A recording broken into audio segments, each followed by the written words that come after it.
অকাত অনুযায়ী চলবে। তোমার কি অকাত হে? তুমি 230টা সিট নিয়ে আমরা ক্ষমতায় রয়েছি, তুমি একটা সিট নিয়ে ভোটানি মারো? তোমার অকাত কি আছে? ভোট চাইতে আসো, লজ্জা করে না? শুভেন্দু টাকা খাইয়েছে বলে কি, শুভেন্দু প্রোটেকশন দিচ্ছে বলে যা ইচ্ছা তাই করবে? নওশাদ সিদ্দিকী একটা কাপুরুষ। নওশাদ সিদ্দিকীর যে চেলা চামুন্ডাগুলো আছে, নওশাদ সিদ্দিকী 12 বছরের জেল খাটতে যাচ্ছে ধর্ষণের মামলায়। আমি আজকে লাইভ থেকে বলে দিলাম। রীতিমধ্যেই সোশ্যাল মিডিয়ায় একটা ভিডিও ভাইরাল হচ্ছে বিলকিস খাতুন নামের একজন তৃণমূলের নেত্রী।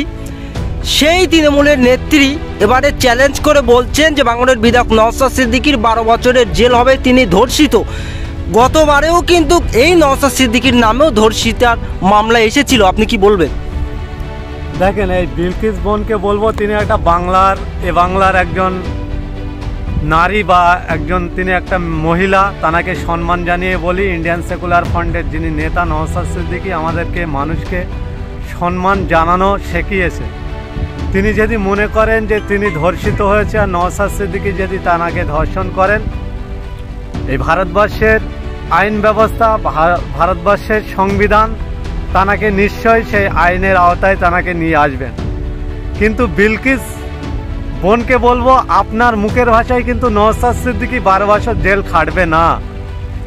আপনি যে দল থেকে বিলং করেন, আপনাকে একাধিক মঞ্চে আমরা দেখেছি, একাধিক নেতা নেত্রীর সঙ্গে আপনার সোশ্যাল মিডিয়ায় আপনার ভাইরাল ছবি ভিডিও দেখেছি। আপনি যে দলটাকে বিলং করেন সেই দলের বর্তমান পরিস্থিতি কি সেটা আমরা ইন্ডিয়ান সেকুলার ফ্রন্ট যতটুকু না জানি, আপনি বিশেষ করে জানেন। তাই আপনাকে বলবো, ব্যক্তিগত আক্রমণ করে নওশাদ সিদ্দিকীর মতন ব্যক্তিকে আক্রমণ করে নিজেকে হাইলাইট করার চেষ্টা করবেন না। বাংলাতে শান্তি এবং সম্প্রীতি বজায় রাখার পক্ষে যে নওশাদ সিদ্দিকী আপনার সঙ্গে যদি কোনো খারাপ আচরণ ব্যবহার করেন, নিশ্চয়ই এদেশের আইন ব্যবস্থা আছে, তার উপর আস্থা রাখার জন্য তাকে বলবো। তিনি বলছেন যে একাধিক ভাঙড় বিধানসভা থেকে এবং ক্যানিং থেকে বিভিন্ন প্রকারে সেই বিলকিস খাতুনকে এক নম্বরে ফোন করে তাকে বলছে যে আপনারা চুরি করছেন, কিন্তু চুরি করার পরেও সেই তৃণমূলের নেত্রী স্বীকার করছে না। কি বলবেন? কারা চুরি করছে? ইন্ডিয়ান সেকুলার ফ্রন্টের কর্মীরা না তৃণমূল কংগ্রেসরা? আজকের গোটা বাংলাতে চোর চোর স্লোগান আমরা দেখতে পেতাম অলিতে গলিতে।